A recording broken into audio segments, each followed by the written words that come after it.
"Roderick," said Lady Alleyn, looking at her son over the top of her spectacles. "I am coming out." "Out?" repeated Chief Detective Inspector Alleyn vaguely. "Out to where, Mamma? Out of what?" "Out into the world. Out of retirement. Out into the season. Out, dear me, how absurd a word becomes if one says it repeatedly. Out!" Alleyn stared at his mother. "What can you be talking about?" "I'm going to do the London season. I've told George and Grace that I will bring Sarah out." "Good Lord, Mamma, you must be demented. Do you know what this means?" "It means I must take a flat in London. It means that I must look up all sorts of people who will turn out to be dead or divorced or remarried. It means that I must give little luncheon parties and cocktail parties. It means that I must sit in ballrooms praising other women's granddaughters and securing young men for my own. I shall be up until 4 o'clock, 5 nights out of 7, and in addition to buying clothes for Sarah, I shall have to buy some for myself. And I should like to know what you think about that, Roderick." "I think it's all utterly preposterous. Why the devil can't George and Grace bring Sarah out themselves?" "Because they are in Fiji, darling." "Well, why can't she stay in until they return?" "George's appointment is for 4 years. In 4 years your niece will be 22, an elderly sort of debutante. And a girl has such fun doing her first season. I've heard this morning from Evelyn Carados. She was Evelyn O'Brien, you know. Her mother was my greatest friend. We did the season together when we came out. And now here's Evelyn bringing her own girl out and offering to help with Sarah. Could anything be more fortunate?" Alleyn lit his mother's cigarette in his own. He walked over to the French window and looked across the lawn. "Your garden's getting ready to come out too," he said. "I wish I hadn't to go back to the yard." "Now, darling? This minute?" "Afraid so. Fox rang up late last night. Something's cropped up." "What sort of case is it?" "Blackmail. Lord Robert Gospell." "Bunchy? Surely he's not being blackmailed." "No, Mamma, nor is he a blackmailer." "He's a dear little man," said Lady Alleyn emphatically. "Not so little nowadays. He's very plump, wears a cloak and a sombrero. Must have seen photographs of him in your horrible illustrated papers. Lord Robert Bunchy Gospell tells one of his famous stories, that sort of thing." "Yes, but what's he got to do with blackmail?" "Nothing." "Roderick, don't be infuriating. Are you meeting him today?" "I think so." "Why?" "Why, darling, to listen to one of his famous stories, I suppose." It was Miss Harris's first day in her new job. She was secretary to Lady Carados and had been engaged for the London season. She was a competent young woman with a brain that was divided into neat pigeonholes and a mind that might be said to label all questions answered or unanswered. Miss Harris tapped twice, not too loudly and not too timidly, on a white door. "Come in!" cried a voice. Miss Harris obeyed and found herself in a large, white bedroom.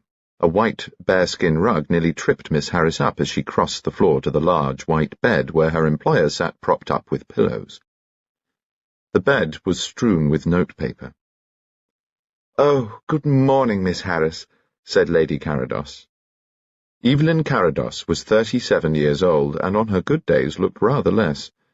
She was a dark, tall woman with a beautiful pallor. Paddy O'Brien had once shown her a copy of the Madonna de San Sisto, and had told her that she was looking at herself. Paddy had taken to calling her Donna after that, and Bridget, his daughter, who had never seen him, called her mother Donna too. "I see you've brought up my mail," Lady Carados said. "Yes, Lady Carados. I did not know if you would prefer me to open or— No, please not. I know I'm not behaving a bit as one should when one is lucky enough to have a secretary, but I'm not used to such luxuries, and I still like to pretend I'm doing everything myself. So I shall have all the fun of opening my letters and all the joy of handing them over to you, which is very unfair, but you'll have to put up with it, poor Miss Harris." She watched her secretary smile. Soon Miss Harris began to make shorthand notes of the answers she was to write for her employer. "Oh, yes, now, this is most important. It's from Lady Alleyn, who is a great friend of mine. One of her sons is a deadly baronet, and the other is a detective. Do you know?" "Chief Inspector Alleyn, Lady Carados, the famous one." "That's it. Terribly good-looking and remote. This letter's about his brother George's girl, whom his mother is bringing out. Sarah Alleyn is to be asked to everything, and Lady Alleyn to the mother's lunches. There's her address. Oh, and remind me to write personally. Now, She stopped so suddenly that Miss Harris glanced up. Lady Carados was staring at a letter which she held in her long white fingers. The fingers trembled slightly. She put the letter aside quickly and picked up another. Miss Harris made notes for the acceptance, refusal, and issuing of invitations to Lady Carados's ball. "I'm getting Dmitri, the Shepherd Market caterer, to do the whole thing. Well, he is best," agreed Miss Harris. "Dmitri works out at about 25 shillings a head, but that's everything." 25. 400 there'll be, I think, and then there's the band, and I do think we must have champagne at the buffet. Champagne will mean 30 shillings a head. I should think £1,000 would cover the whole of the expenses, band and everything. 1,000? said Lady Carados. There was a tap at the door, and a voice called, "Donna! Come in, darling!" A tall, dark girl came into the room. Bridget was very like her mother, but nobody would have thought of comparing her to the Sistine Madonna. She had inherited too much of Paddy O'Brien's brilliance for that. Miss Harris returned Bridget's punctilious good morning and watched her kiss her mother. "Hello, my darling," said Lady Carados. "Miss Harris and I have decided on the 8th for your dance. Uncle Arthur writes that we may have his house. That's General Marsden, Miss Harris." The door opened again, and Sir Herbert Carados limped into the room. He was tall and soldierly and good-looking, and had thin, sandy hair, a large guardsman's moustache, heavy eyebrows, and rather foolish, light eyes. He was not, however, a stupid man, but only a rather pompous one. During the Great War he had held down a staff appointment of bewildering unimportance, which had kept him in Tunbridge Wells for the duration, and which had not hampered his sound and at times brilliant activities in the city. Bridget called him Bart, which he rather liked, but he occasionally surprised a look of irony in her eyes, and that he did not at all enjoy. "What are your plans for today, darling?" Sir Herbert asked, smiling at his wife. "Oh, everything. Bridget's dance. Miss Harris and I are going into expense, Herbert." "Ah, yes," murmured Sir Herbert. "What's the total, Miss Harris?" "About £1,000. "Good God!" exclaimed Sir Herbert. "Darling," began his wife, "it just won't come down to less, even with Arthur's house, and if we have champagne at the buffet—" "I cannot see the smallest necessity for champagne at the buffet, Evelyn. I do not understand the mentality of modern youth. Gambling too much, drinking too much, no object in life. Look at that young Potter." "If you mean Donald Potter," said Bridget dangerously, "Bridget, darling," said Lady Carados, "breakfast." "Sorry, Donna," said Bridget. "All right." She went out. "I know, Paddy, it would have meant some of Bridgie's money to be used for her coming out, Herbert." "My dear," said Herbert, "it's entirely for you and Bridget to decide.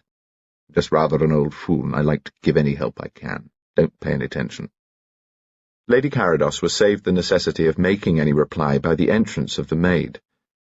"Lord Robert Gospell has called, my lady, and wonders if—" "Morning, Evelyn," said an extraordinarily high-pitched voice outside the door.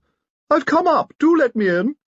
"Bunchy!" cried Lady Carados in delight, and Lord Robert Gospell, panting a little under the burden of an enormous bunch of daffodils, toddled into the room.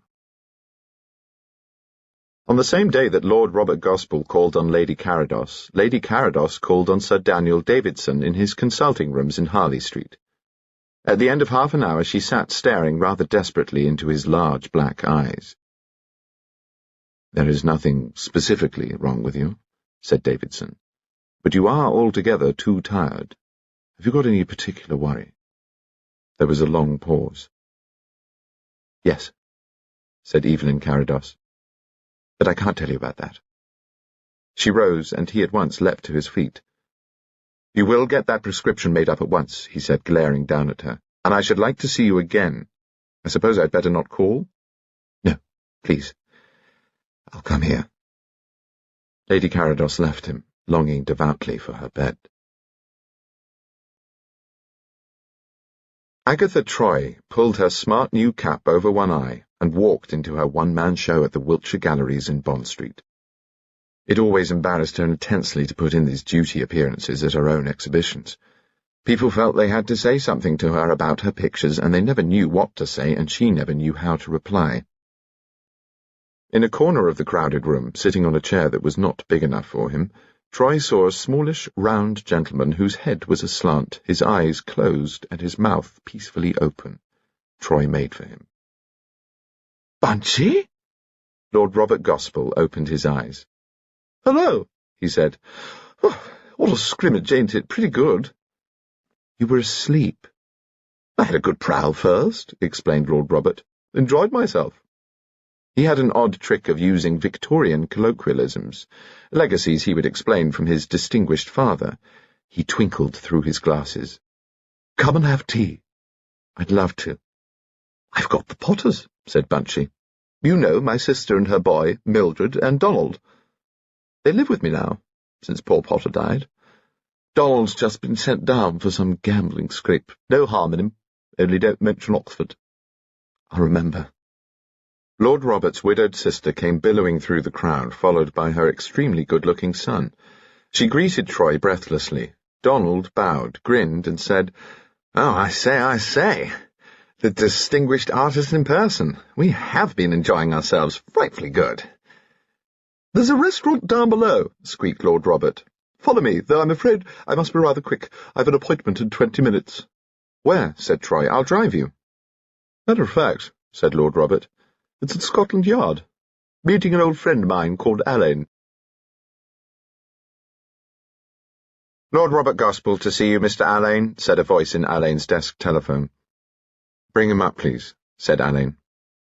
Lord Robert entered, twinkling and a little breathless. "Hello, Roderick. How do you do?" "Hello, Bunchy. This is extraordinarily good of you." "Not a bit. Afraid I'm a bit late. Took tea with a delightful woman, Agatha Troy. Did you look after that case where her model was knifed? Charming, ain't she?" There was a short silence. "Yes," said Alleyn, "she is." Lord Robert looked sharply at him. "Now, what about business? What's up?" "We rather think blackmail," said Alleyn. He laid a thin hand on a file in front of him. "This is rather more than usually confidential, Bunchy. You know Mrs. Halkett Hackett, old General Halkett Hackett's wife?" "Yes, American actress, 20 years younger than H.H. Gorgeous creature." "She came to us last week, told us that a very great woman friend of hers had confided that she was being blackmailed. Mrs. X, who has an important husband, received a blackmailing letter written on Woolworth paper. The writer said he or she had possession of an extremely compromising letter written to Mrs. X by a man friend. The writer was willing to sell it for £500. Mrs. X's account has gone into very thoroughly every month by her husband, and she was afraid to stump up. In her distress, she flew to Mrs. Halkett Hackett, who couldn't provide £500, but persuaded Mrs. X to let her come to us with the whole affair. She gave us the letter. Here it is." Alleyn laid the file on Lord Robert's plump little knees. "If you would care to buy a letter dated April 20th, written from the Bucks Club, addressed to Darling Dodo and signed M, you may do so by leaving £500 in notes of small denomination in your purse behind the picture of the Dutch funeral above the fireplace in the ballroom of Comstock House on the evening of next Monday fortnight." Lord Robert looked up. "That was the night the Comstocks ran their charity bridge party." "It was. We saw the Comstocks, told them a fairy story, and asked them to let us send in a man dressed as a waiter.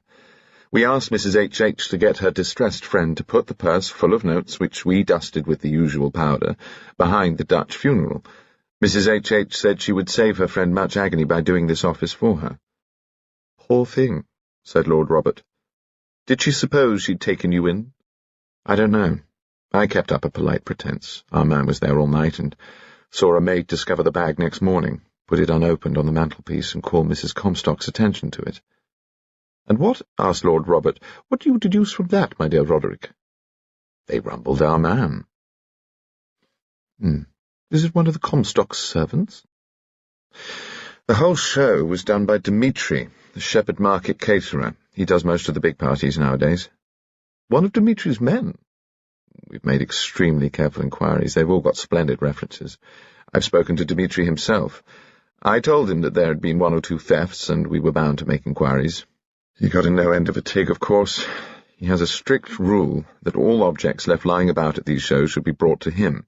He then looks to see if he can find the owner, and in the case of a lost purse or bag, returns it in person.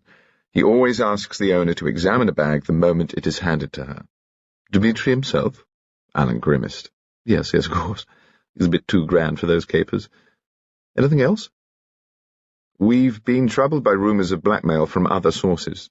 Briefly, they all point to someone who works in the way suggested by Mrs. Halkett Hackett, alias Mrs. X. Where do I come in? Asked Lord Robert. Everywhere. You've helped us before, and we'll be damned glad if you help us again.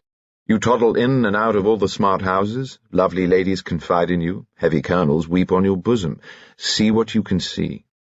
Can't break confidences, you know. Supposing I get 'em. Of course you can't, but you can do a little quiet investigation on your own account and tell us as much as a man of integrity may. Will you? Love to, said Lord Robert. Matter of fact, Roderick, I called on Evelyn Carados this morning. Evelyn was in bed, snowed under with letters. Secretary, Carados on the hearthrug. Well now, Carados said he'd be off to the city, came over to the bed, and gave her the sort of kiss a woman doesn't thank you for. Hand each side of her. He must have touched a letter under her pillow, because, when he straightened up, it was in his right hand. Common-looking envelope, addressed in a sort of script. Letters like they print 'em, only done by hand. Carados said, "Oh, one of your letters, my dear," putting it down on the counterpane. She turned white as a sheet, and she said, "It's from one of my lame ducks. I must deal with it," and slid it under the others. Off he went, and that was that. Lord Robert jabbed at the letter in the file. "Thing is," he said most emphatically, "same sort of script. On my honour." "Good Lord," said Alleyn mildly. "Coincidence stretches out a long arm, so does the law. Not such a very long arm, after all, if this pretty fellow is working among one class only, and it looks as if he is. Come in." A police constable marched in with a packet of letters. "Half a moment while I have a look at my mail, Bunchy. There may just be—" "Yes, by gum, there is." He opened an envelope, glanced at a short note, unfolded an enclosure, raised his eyebrows, and handed it to Lord Robert. Whistled Lord Robert. "Unforeseen circumstances prevented collection on Monday night. Please leave bag with same sum down between seat and left-hand arm of blue sofa in concert room, 57 Constance Street, next Thursday afternoon." "Mrs. Halkett Hackett," said Alleyn, "explains that her unfortunate friend received this letter by yesterday evening's post. What's happening on Thursday at 57 Constance Street?" "Charity show. Chamber music. Bach. Sermione Quartet. I'm going." "Bunchy," said Alleyn, "talk to Mrs. Halkett Hackett, share the blue sofa with her, and when the austere delights of Bach knock at your heart, pay no attention, but, with the very comment of your soul, 'Yes, don't quote now, Roderick, or somebody may think you're a detective.'" "Blast you," said Alleyn. Lord Robert gave a little crowing laugh and rose from his chair. "I'm off," he said. Alleyn walked with him into the corridor and stood looking after him as he walked away with small steps, a quaint, out-of-date figure. A few days after his visit to the yard, Lord Robert Gospell attended a cocktail party given by Mrs. Halkett Hackett for her protégé. This was one of the first large cocktail parties of the season, and there were as many as 250 guests there. Lord Robert adored parties and was in tremendous demand as a chaperone's partner, could be depended on to help with those unfortunate children of 17 who, in spite of all the efforts of finishing school, dressmakers, hairdressers, and their unflagging mothers, were apt to stand alone nervously smiling on the outskirts of groups. With these unhappy debutantes, Lord Robert took infinite trouble. He would tell them harmless little stories, and when they laughed, would respond as if they themselves had said something amusing. His sharp little eyes would search about for younger men than himself, and he would draw them into a group round himself and the girl. The wariest and most conceited young men were always glad to be seen talking to Lord Robert, and the debutante would find herself the only girl in a group of men who were enjoying themselves. Her nervous smile would vanish, and when Lord Robert saw her eyes grow bright, he would slip away. But in the plain protégé of General and Mrs. Halkett Hackett, he met his Waterloo. Lord Robert was greeted by Mrs. Halkett Hackett, who looked a little older than usual, and by her husband the General, a notable far-eater. Lord Robert twinkled at him and passed on into the thick of the party. Then he saw the plain protégée. She had just met a trio of incoming debutantes and had taken them to the right side of the room. They all spoke politely and pleasantly to her, but without any air of intimacy. He saw her linger a moment while they were drawn into the whirlpool of high-pitched conversation, then she turned away and stood looking towards the door. She seemed utterly lost. Lord Robert crossed the room and greeted her with his old-fashioned bow. "How do you do?" "This is a good party," he said with a beaming smile. Oh, I'm so glad." She was staring, he noticed, at her chaperone, and he saw that Mrs. Halkett Hackett was talking to a tall, smooth man with a heavy face and a proprietary manner. "Do tell me," he said, "who is that man with our hostess?" "It's Captain Withers." "Ah," thought Lord Robert. Aloud he said, "Withers? Then it's not the same fella. Rather thought I knew him." "Oh," said the protégée. She had turned her head slightly, and he saw that she now looked at the General. The General had borne down upon his wife and Captain Withers and glared for 3 seconds at Captain Withers, who smiled, bowed, and moved away. The General then spoke to his wife, and, for a fraction of a second, the terror that shone in the protégée's eyes was reflected in the chaperone's. Then she turned to greet a new arrival, who Lord Robert saw with pleasure was Lady Alleyn. She was followed by a thin girl with copper-coloured hair and slanting eyebrows that at once reminded him of his friend Roderick. Must be the niece, he decided. The girl at his side murmured an excuse and hurried away to greet Sarah Alleyn. In a few minutes Lord Robert was surrounded by acquaintances and was embarked upon one of his stories. He made his point, drifted away on a wave of laughter, and found Lady Alleyn. "My dear Bunchy," she said, "the very person I hope to see. Come and gossip with me. I feel like a phoenix." "You look like a princess," he said. "Good heavens, how everybody screams. How old are you, Bunchy?" 55, my dear." "I'm 65. Do you find people very noisy nowadays, or are you still too much of a chicken?" "I enjoy parties awfully, but I agree that there ain't much repose in modern intercourse." "That's it," said Lady Alleyn. "No repose. All the same, I like the moderns. As Roderick says, they finish their thoughts. We only did that in the privacy of our bedrooms, and very often asked forgiveness of our Creator for doing it." The cocktail party surged politely about them. The noise, the smoke, the festive smell of flowers and alcohol seemed to increase every moment. Apparently all the guests had arrived. Mrs. Halkett Hackett was moving into the room. This was his chance. He turned round and found himself face to face with Captain Withers. Withers was a tall man, and a fine, arrogant figure. Lord Robert, a plump and comical one. But it was Lord Robert who seemed the more dominant and more dignified. "Oh, how do you do?" said Captain Withers very heartily. "Good evening," said Lord Robert, and turned back to Lady Alleyn. Captain Withers walked quickly away. "Why, Bunchy," said Lady Alleyn, "I've never seen you snub anybody." "Do you know who that was?" "No." "A fellow called Maurice Withers. Throwback to my Foreign Office days."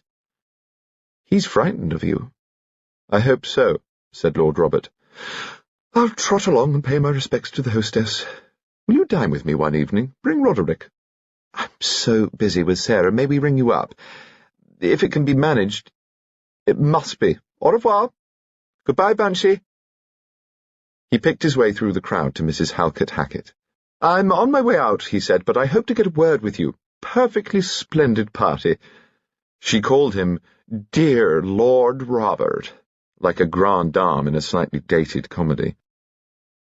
"Are you going to the show at the Constant Street Rooms on Thursday afternoon?" he asked. "I'm looking forward to that awfully."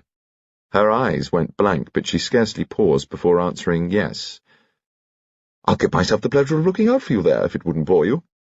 Do tell me, I've just run into a fellow whose face looked as familiar as anything, but I can't place him. Fellow over there, talking to the girl in red." He saw the patches of rouge on her cheeks start up. "Do you mean Captain Maurice Withers?" "Maybe. The name don't strike a chord, though. Got a shocking memory. Better be getting along. Goodbye." "Goodbye, dear Lord Robert," said Mrs. Halkett Hackett. He edged his way out and was waiting patiently for his hat and umbrella when someone at his elbow said, "Hello, Uncle Bunch. You going home?" Lord Robert turned and saw his nephew. "What? Oh, it's you, Donald. Yes, I am. Want a lift?" "Yes, please," said Donald. His nephew seemed rather agitated. Together they went out into the street and found a taxi. Lord Robert twisted himself round and looked at his nephew. "What's up?" he asked. I'm in a bit of a tight corner, Uncle Bunch." "What is it? Gambling?" "Well, yes." "Racing? Cards?" A bit, but actually I dropped the worst packet at roulette." "Good gad!" exclaimed Lord Robert with surprising violence. "Where the devil do you play roulette?" "At a house out at Leatherhead. It belongs to a man who was at that party. I mean, it's not run for anything but fun, and Captain Withers simply takes on the bank. I paid all right, but it just about cleaned me up." "You're shying about," said Lord Robert. "What's the real trouble?" "One of my cheques has been returned. I'm bust. I paid your Oxford debts and started you off with 500 as a yearly allowance. Are you telling me you've gone through 500 since you came down?" "I'm sorry," said Donald. "Yes." "Your mother gives you £4 a week, don't she?" "Yes." Lord Robert suddenly whisked out a notebook. "How much was this returned cheque?" £50.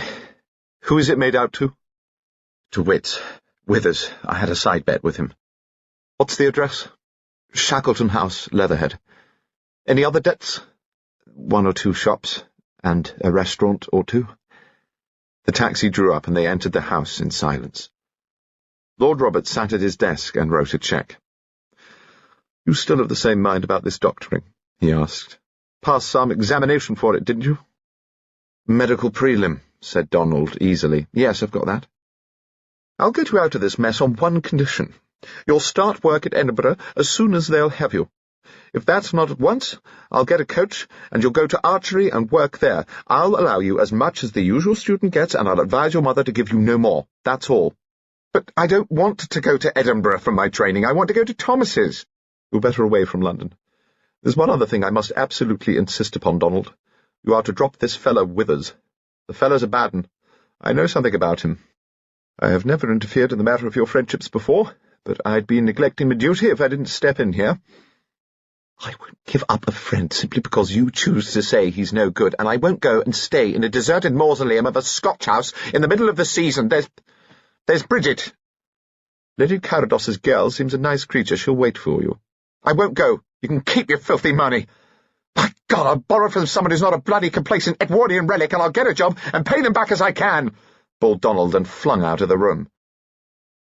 Lord Robert sighed. At last he pulled an envelope towards him and in his finicky writing addressed it to Captain Withers, Shackleton House, Leatherhead. Then he wrote a short note, folded a cheque, and put them both into the envelope. He rang for his butler. "Will you see that this letter is posted immediately?" Lord Robert had sat on the blue sofa since 2:15, but he was not tired of it. He enjoyed watching the patrons of music arriving, and he explored the blue sofa, sliding his hands cautiously over the surface of the seat and down between the seat and the arms. A number of people came and spoke to him, among them Lady Carados, who was looking tired. "You're overdoing it, Evelyn," he told her. "Rather suits you, being so fine drawn, but you're too thin, you know. Where's Bridgie?" "At a matinee." "Oh, there's Lady Alleyn. We're supposed to be together. Goodbye, Bunchy." "Goodbye, Evelyn. Don't worry too much, over anything." She gave him a startled look and went away. Lord Robert looked restlessly towards the door and saw Sir Daniel Davidson, who made straight for him. "Ah," he said as he shook hands. "I might have guessed I should find you here. Doing the fashionable thing for the unfashionable reason. Music, my God, how many of these people will know what they're listening to, or even listen? Not 1 in 50. There goes that fellow Withers, whose aesthetic appreciation is less than that of a monkey on a barrel organ. What's the matter?" "Sorry, I was looking at Evelyn Carados. She looks damn seedy," said Lord Robert. Davidson followed his glance. "Yes, she's overdoing it." He made an impatient gesture. "They all overdo it. These mothers, and the girls overdo it. and the husbands get rattled, and the young men neglect their work, and then there are half a dozen smart weddings and as many nervous breakdowns. And there's your London season. What is it all about? Same people meeting each other over and over again at great expense to the accompaniment of loud noises of jazz bands. For what? Damned if I know, said Lord Robert cheerfully. Who's that fellow who came in behind Withers with the extraordinary hands? I seem to know him. It's the catering fellow, Dmitri. He's having his 3 guineas worth of bark with the haute monde, and I wager you anything you like that he's got more appreciation in his extraordinary little finger. You are observant, it is an odd hand. The little finger's the same length as the third. Most of them have in the whole of their pampered carcasses. How do you do, Mrs. Halkett Hackett? She looked magnificent. Davidson, to Lord Robert's amusement, kissed her hand. Have you come to worship? He asked. Why, certainly, she said, looking slantways at the blue sofa. Lord Robert moved aside, and she at once sat down, spreading her furs. I must find my seat, said Davidson. Mrs. Halkett Hackett motioned Lord Robert to sit on her right. If you don't mind, he said, I'll stick to my chair. I like straight backs. He saw her glance nervously at his chair, which was a little behind the left arm of the sofa. Her bag was on her lap. She settled her furs so that they fell across it. Lord Robert noticed that Dmitri had sat down at the end of a row of seats close by. A flutter of polite clapping broke out, and the Sir Meone string quartet walked onto the dais. The concealed lights of the concert chamber were dimmed into darkness, and Lord Robert looked towards the left-hand arm of the blue sofa. He could make out the dim sheen of brocade, and the thick depth of blackness that was Mrs. Halkett Hackett's furs. The shape of this blackness shifted. Something glinted. She stowed it away, thought Lord Robert. Nobody came near them until the lights went up for the interval, and then Lord Robert realized how very well the blackmailer had chosen, for the side door beyond the sofa was thrown open during the interval, and instead of going out into the lounge by the main entrance, many people passed behind the blue sofa and out by this side door. Mrs. Halkett Hackett suddenly got up and left by the side door. Lord Robert rested his head on his hand in a neat imitation of an elderly gentleman dropping off to sleep. The lights were lowered again. The stragglers, with mumbled apologies, came back. Someone advanced from behind Lord Robert and stood beside the sofa. It was a man. He seemed to lean forward a little, as though he searched the darkness for something. Lord Robert emitted the most delicate hint of a snore. Through the cracks of his fat fingers he watched the left arm of the sofa.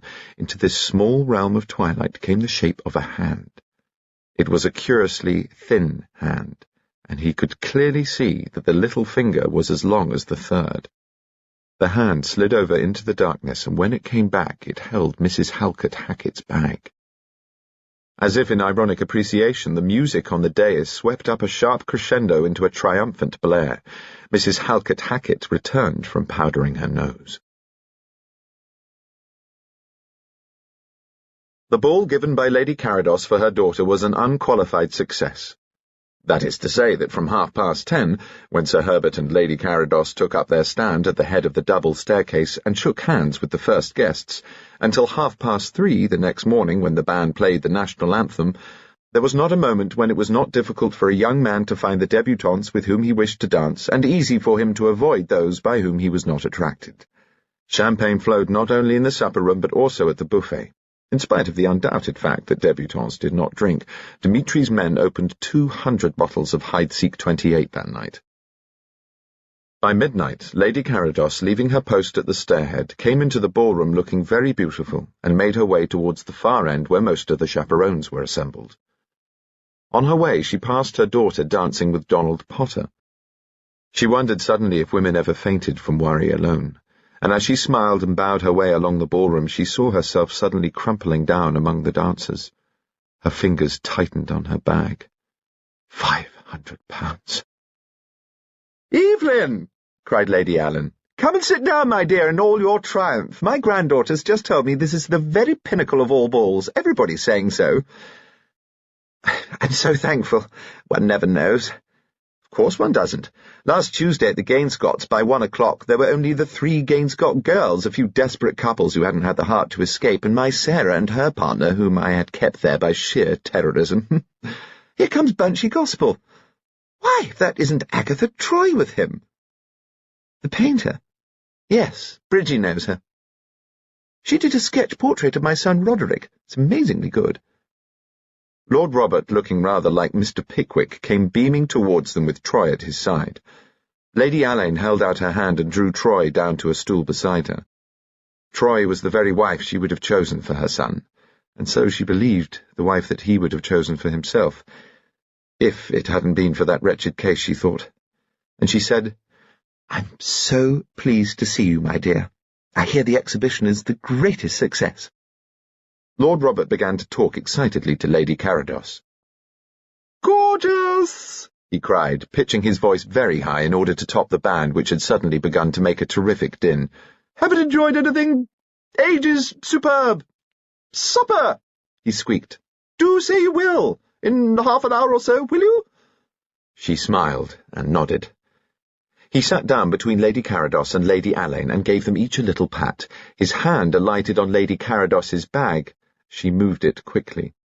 He was beaming out into the ballroom and seemed lost in a mild ecstasy. General and Mrs. Halkett Hackett sat down between Lady Alleyn and Sir Daniel Davidson and his partner, Lady Lorimer. Lucy, Dowager Marchioness of Lorimer, was a woman of 80, enormously rich and not a little eccentric.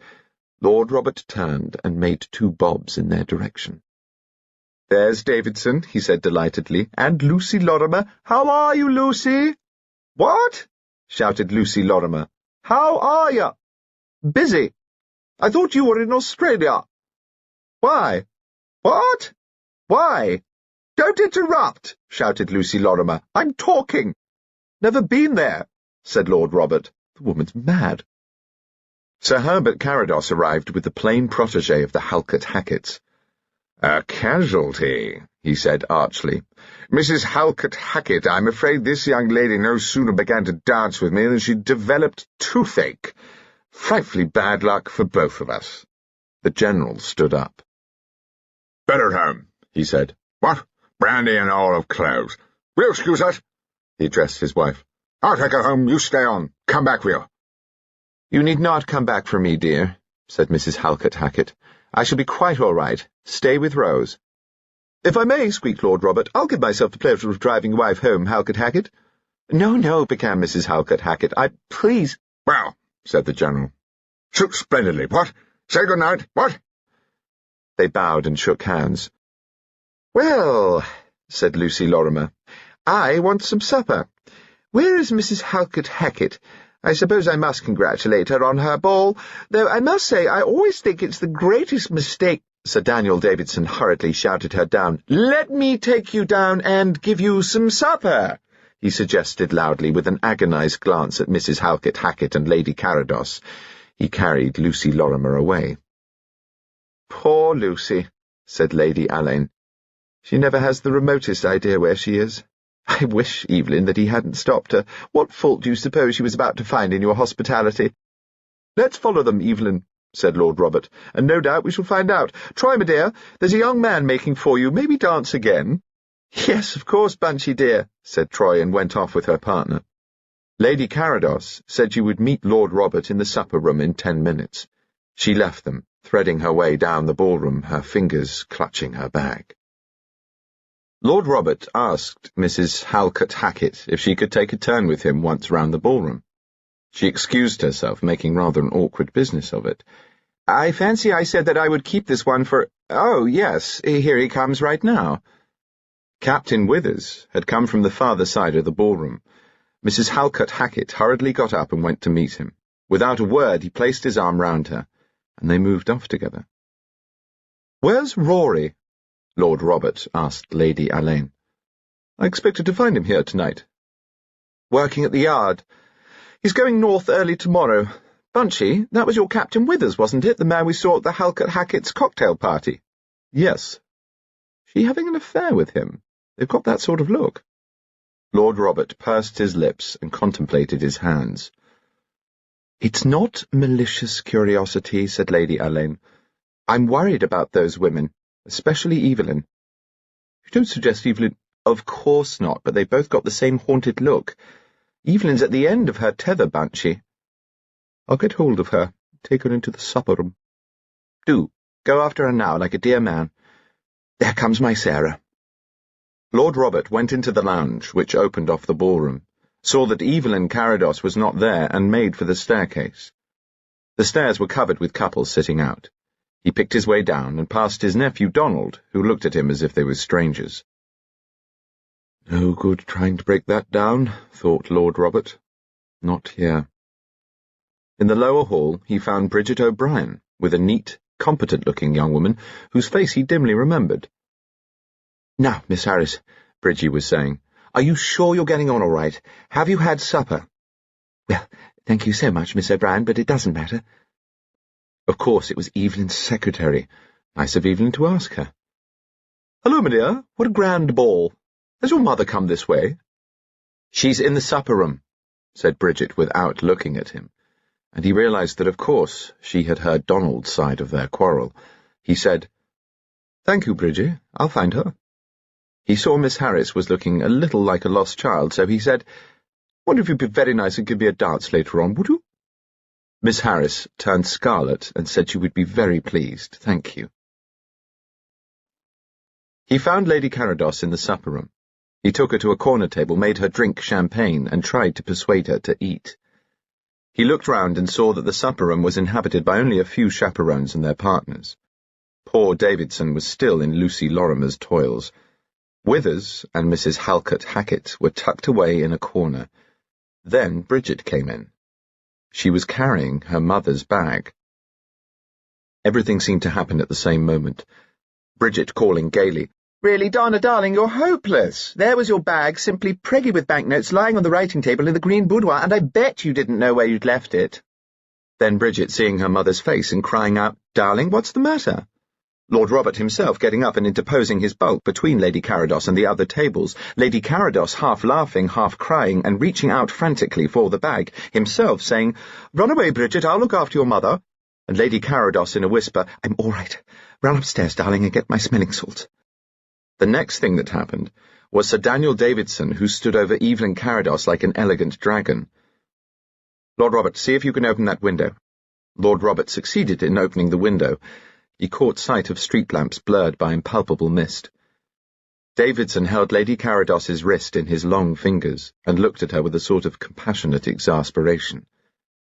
You ought to lie down. You'll faint and make an exhibition of yourself. Will you go up to your room for half an hour? I haven't got a room. It's not my house.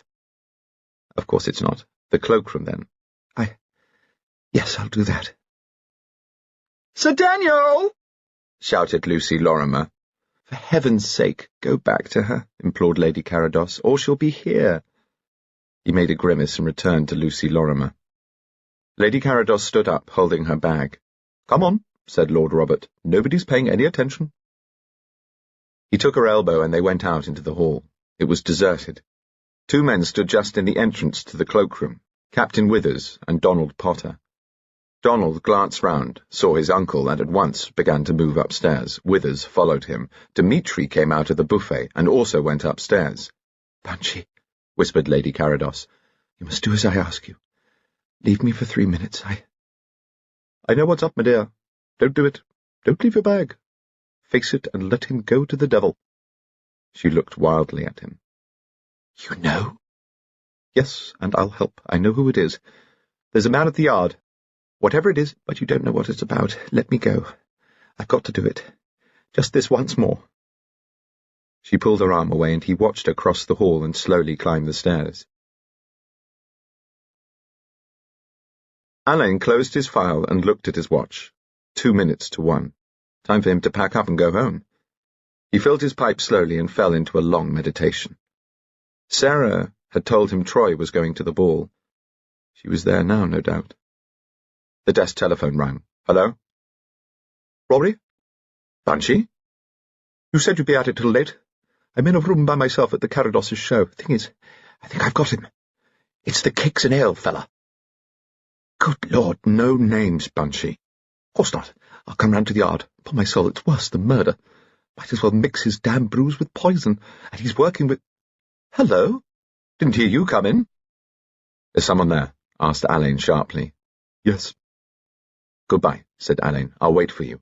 Thank you so much, squeaked the voice. Much obliged. Wouldn't have lost it for anything. Very smart work, officer. See you get the reward. Down in the entrance hall, Lord Robert asked several people if they had seen Mrs. Halkett Hackett. I'm supposed to be taking her home. Dmitri came up to him. Excuse me, my lord. Mrs. Halkett Hackett, she has just left. She asked me if I had seen you, my lord. Lord Robert blinked up at him. For a moment their eyes met. Oh, thank you, said Lord Robert. I'll see if I can find her. Dmitri bowed. Lord Robert walked out into the mist and down the broad steps. He passed a crowd of stragglers who were entering their taxis, walked slowly down the street, was hidden for a moment by a drift of mist, reappeared much further away, walking steadily into nothingness, and was gone. In his room at the yard, Alleyn woke with a start. The telephone was pealing. He reached out for it, caught sight of his watch, and exclaimed aloud. 4 o'clock. Hello? Mr. Alleyn, there's a case come in, sir. Taxi with a fare. Says the fare's been murdered and has driven straight here with the body. A uniformed sergeant waited for Alleyn in the entrance hall. Gentleman's dead, all right. Looks to me as if he'd had a heart attack, but the cabby insists it was murder and won't say a word till he sees you. They went out to the yard. It was very misty down there near the river. A taxi loomed up vaguely with the overcoated figure of its driver standing by the door as if on guard. Hello, said Alleyn. What's it all about? Morning, Governor. It was the traditional hoarse voice. He reached out a hand and flung open the door. I disturbed him, he said. Will you switch on the glim? Alleyn's hand reached out and a dim light came to life in the roof of the taxi. He was motionless and silent for so long that at last the sergeant said loudly, Mr. Alleyn? The small, fat hands were limp. The feet were turned in pathetically like the feet of a child. The head leant sideways. He stretched out his hand as if to close the lids over the congested eyes. His fingers trembled and he drew his hand away and backed out of the taxi. Shall I get someone else, sir? It's a friend of yours, isn't it? Asked the sergeant. Yes, said Alleyn. It's a friend of mine. He turned on the taxi driver. Why are you so certain it was murder? God blimey, Governor, ain't I seen with my own eyes how the other bloke gets in with him, and ain't I seen how the other bloke gets out of his lordship's house, dressed up in his lordship's cloak and hat, and squeaks at me as same as his lordship, 63 Jobbers Row, Queen's Gate. You say his lordship was a friend of yours, so he was of mine. I've driven his corpse all the way there, not knowing. I see, said Alleyn. All right, we must get to work. Case of homicide. Take the name, will you? Lord Robert Gospell. 200 Cheney Walk. Lord Robert Gospell dies in taxi. Society shocked. Foul play suspected. Full story of ball on page 5. Evelyn Carados let the paper fall on the counterpane and stared at her husband. The papers are full of it, she said, woodenly. Good God, my dear Evelyn, of course they are. This is only the 10 o'clock racing edition brought in by a damn pup of a footman with my breakfast. Wait till we see the evening papers. Bridget burst into the room, a paper in her hands. Donna! Oh, Donna! Our funny little Bunchy's dead. Bridget, said her stepfather, please don't be hysterical. The point we have to consider is... Bridget's arm went round her mother's shoulders. But we mind, she said. Can't you see? Donna minds awfully. Of course we mind, darling, but Bart thinks there will be dreadful trouble. Bridget's eyes blazed as she turned on Carados. Do you mean Donald? Do you dare to suggest that Donald would... Bridget! Cried her mother. What are you saying? Bridget looked distractedly from her mother to her stepfather, burst into tears and ran out of the room. General Halkett Hackett, wearing a dressing gown but few teeth, marched into the bedroom. He carried a sporting edition of the paper. What? He shouted indistinctly. By God! I know, said Mrs. Halkett Hackett. Sad, isn't it? Sad? Bloody outrage! What? His bloodshot eyes goggled at his wife. He said He'd bring you home. He didn't do so. When did you come home? I didn't notice. Late. Alone? Her face was white, but she looked steadily at him. Yes, she said. Don't be a fool. Donald Potter read the headlines over and over again. He was shivering as if he had a rigor. In the next room, somebody yawned horribly. Wits, come here! What's wrong? Captain Withers, clad in an orange silk dressing gown, appeared in the doorway. Look here. Captain Withers took the newspaper and began to read. Donald watched him. Dead, said Donald. Uncle Bunch. Dead. Withers glanced at him and returned to the paper. Presently he began to whistle through his teeth. Lady Mildred Potter turned upon Alleyn, a face streaming with tears. But who could have wanted to hurt Bunchy, Roderick? He hadn't an enemy in the world. He must have had one, Mildred, said Alleyn. I'm afraid I shall have to ask you to let me look at Bunchy's papers and so on. I'm sure, said Lady Mildred, he would have preferred you to anyone else, Roderick. I shan't attempt the impertinence of condoling phrases. But I tell you this, Mildred, if it takes me the rest of my life, and if I have to do the killing myself, I'll get this murderer and see him suffer for it. He made a grimace. Good Lord, what a speech! Bunchy would have laughed at it. It's a curious thing that when one speaks from the heart, it is invariably in the worst of taste. Sir Daniel Davidson sat thinking. The paper said that the police wished to establish the identity of the second fare. Naturally, since he was obviously the murderer. That meant the police would get statements from everyone who left the house about the same time as Lord Robert. The last thing in the world that Sir Daniel wanted was to appear as a principal witness at the inquest. That sort of publicity did a fashionable physician no good. On the other hand, he would look extremely undignified if they found out that he was one of the last to leave and had not come forward to say so. It might even look suspicious. Sir Daniel swore picturesquely in French, reached for his telephone, and dialed.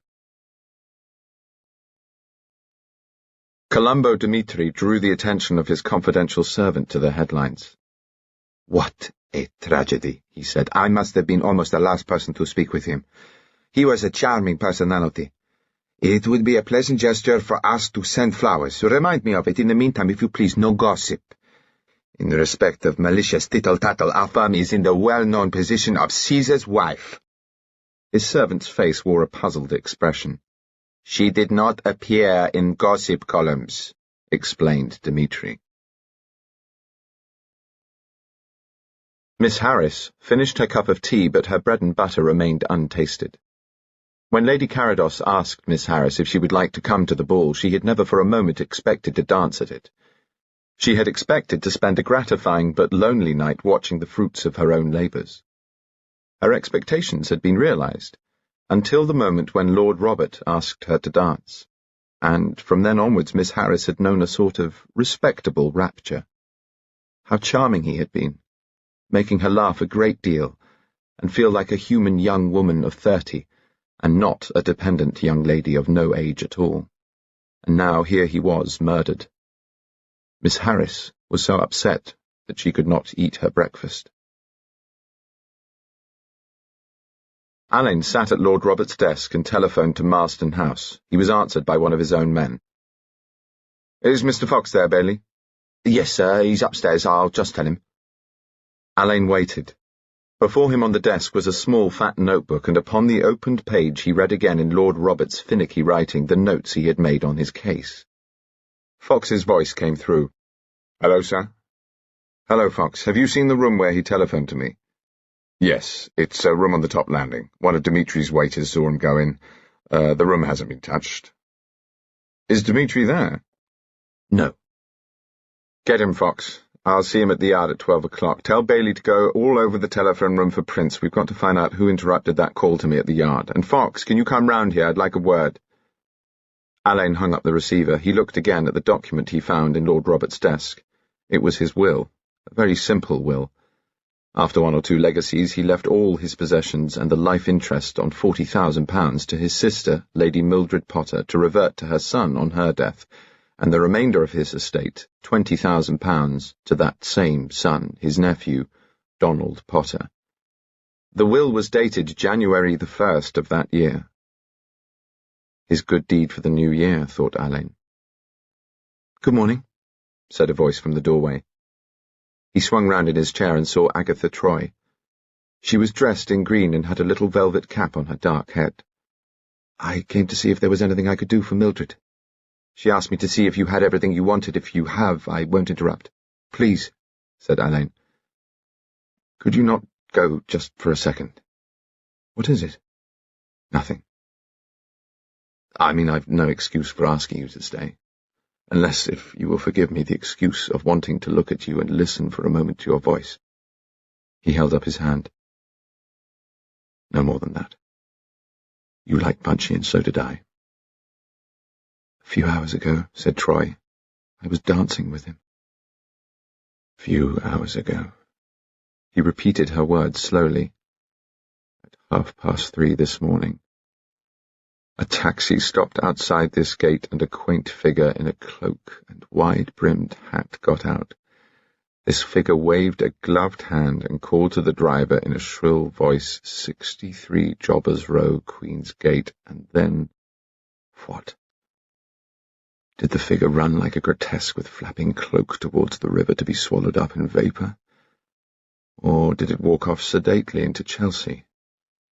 And where are Bunchy's cloak and hat, Troy? Where are they? Can I allow myself a few minutes to unload my mind, if you will let me? I've done that before once, haven't I? Yes, murmured Troy. Once. There's nobody in the world who can listen as you can. Well, the taxi driver brought Bunchy to the yard at 4 this morning, saying he was murdered. He picked Bunchy up at 3:30, some 200 yards from the doors of Marsden House. As the taximan drove towards Bunchy, he saw another figure in an overcoat and top hat loom through the mist and stand beside him. They appeared to speak together. The 2 men got into the taxi. The cabby never had a clear view of the second man. Before the door was slammed, the cabby heard Bunchy say, "You can take him on." The cabby drove to Cheney Walk. He stopped here at Bunchy's gate, and in a few moments Lord Robert, as he supposed him to be, got out and slammed the door. A voice squeaked through a muffler, 63 Jobbers Row, Queen's Gate, and the cabby drove away. He arrived at Jobbers Row 10 minutes later, waited for his fare to get out, and at last got out himself and opened the door. He found Bunchy. Alleyn looked gravely at Troy's white face. She said, "What had been done to Bunchy?" "We think he was struck on the temple, stunned and then suffocated," said Alleyn. "We shall know more when the doctors have finished. He was struck with something that had an edge, about as sharp as the back of a thick knife blade." "Did he suffer?" "Hardly at all. He wouldn't have known what happened." "His heart was weak," said Troy suddenly. "Mildred told me the other day. She tried to persuade him to see a specialist." "I wonder," said Alleyn, "if that made it easier for both of them." "Has Donald come in?" "Not yet." "Did you see him at the dance?" "Yes, he danced a lot with Bridgie O'Brien." "Did he stay until the end, do you know?" "I didn't stay till the end myself. Mildred and I left at 1:30. "Did you see much of Bunchy, please?" Troy sat on the edge of the desk and pulled off her cap. The sun came through the window and dappled her short dark hair with blue lights. Alleyn wondered if he would ever recover from the love of her. "There was nothing when we danced except— Yes, we collided once with another couple. Mrs. Halkett Hackett was dancing with a tall, coarse-looking man. Bunchy apologized before he saw who they were. Then we swung round and he saw them. I felt his hand tighten suddenly, and I looked over his shoulder at them. The man's face had gone quite pale, and Mrs. Halkett Hackett looked very odd, frightened. I asked Bunchy who the man was, and he said, 'Fella called Withers,' in a frozen little voice. I said, 'Don't you like him?' and he said, 'Not much, my dear,' and then began to talk about something else." "Interesting. Anything more?" "Later on, Bunchy and I went to Chaperone's Corner. Your mother was there. Mrs. Halkett Hackett came up with her husband, and then the girl she's bringing out arrived with that old ass Carados." The girl had toothache, she said, but I'm afraid the wretched child was really not having a great success. General Halkett-Hackett said he'd take the girl home, and Bunchy offered to take Mrs. Halkett-Hackett home later on. The General thanked him, but she looked extraordinarily put out and seemed to me to avoid answering. There was one other thing. Evelyn Carados seemed very upset too, nothing to do with Bunchy. She looked ill. She kept clutching a great fat bag in her lap. Bunchy's hand touched Evelyn's bag, and she started as if he'd hurt her, and her fingers tightened. I could see them now, white, with highlights on the knuckles, dug into the gold stuff of the bag. I thought I'd like to paint them and call the thing Hands of a Frightened Woman. And then sometime after supper, when I danced again with Bunchy, I sat out with him in the ballroom. We were talking away when he suddenly stopped dead and stared over my shoulder. I turned and saw he was looking at Evelyn Carados. There was nothing much to stare at. Dmitri was giving her back that bag. I suppose she'd left it somewhere. What's the matter? That great fat bag you had noticed earlier. Yes, but it wasn't so fat this time, said Troy. It was quite limp and flat. Mildred came up, and we left soon after that. I'm afraid that's all. Afraid? Troy, you don't know what an important person you are. Don't I? She looked at him with an air of bewildered friendliness, and at once his whole face was lit up by his fierce awareness of her. Troy's eyes suddenly filled with tears. She reached out her hand and touched him. "I'll go," she said. "So sorry." She went without another word. Detective Inspector Fox arrived, looking solid and respectable. "Good morning, sir," said Fox. "Hello, Fox. I found Lord Robert's notes on the blackmail case. There they are." Fox took the little notebook in his enormous fist. "Yes," he said when he had finished. "Well, now, that puts this Mr. Dmitri in a very unfavourable light." "See here," said Alleyn. "We've got to get the man or woman who overheard that call. What have you done?" "Our chaps arrived at Marsden House a quarter of an hour after the taxi got to the yard. Dmitri had left the house, but our chaps telephoned him at his flat to make sure he was there, and sent a plainclothes man round to watch it. They took statements from the men Dmitri had left to clear up, and we've located the room where Lord Robert rang you up and sealed it.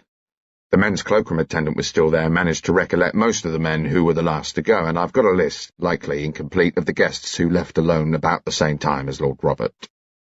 Fox handed a notebook to Alleyn, who read, "Mrs. Halkett-Hackett, seen leaving alone, by footman at door, Dmitri and linkman, who offered to call a taxi for her. She refused and walked away. Lord Robert had not left. Captain Maurice Withers, seen leaving alone by Dmitri, footman, and several members of a party whom he passed on the steps outside the house, Lord Robert at foot of stairs. Mr. Donald Potter, seen saying goodbye to Miss O'Brien by Dmitri and by two servants near door into buffet. Sir Daniel Davidson, seen leaving alone immediately after this by Dmitri and two of the servants. Miss Violet Harris, secretary to Lady Carados, seen leaving alone by cloakroom attendant standing at door unnoticed by anyone else. Mr. Trelawney Caper, young gentleman described by footman as being nicely decorated but not drunk. Lord Robert Gospell. Both footman and a linkman saw him go. Cloakroom attendant says it was about 2 minutes after Miss Harris." Alleyn looked up. "Where was Dmitri then?" "He said he went into the buffet about the time Sir Daniel left and was kept there for some time. The rest left some time after Lord Robert." "When did the Carados party go? Last of all, of course." "Yes. For all we know, it may not have been any of the guests or Dmitri." "True. All the same, it's not easy to fit an outsider into what facts we've got. An unknown in full evening dress stands outside Marsden House. He doesn't know when Lord Robert will leave, so he has to hang about for 3 hours. He doesn't know whether Lord Robert will leave in a party or alone. He doesn't know a heavy mist's going to crawl over London at 1 o'clock. I think when the murderer went out from the house, he knew that Bunchy was returning alone. He may have seen him alone in the hall. Your little list is important." The telephone rang. Alleyn answered. "Hello?" "Mr. Alleyn, the Yard here. Sir Daniel Davidson's rung up and says he may have something to tell you. He'll be in all day." "Say I'll call at 2 o'clock, thank him." Alleyn put the receiver down. "Have you finished here, sir?" "Yes, I got here at 5. Broke the news to Lady Mildred and settled down to Lord Robert's dressing-room, bedroom and this study. From 7 until 10 I looked in their garden and the neighbouring gardens for a cloak and a soft hat. No success. I've got a squad of men at it now. He may not have got rid of them.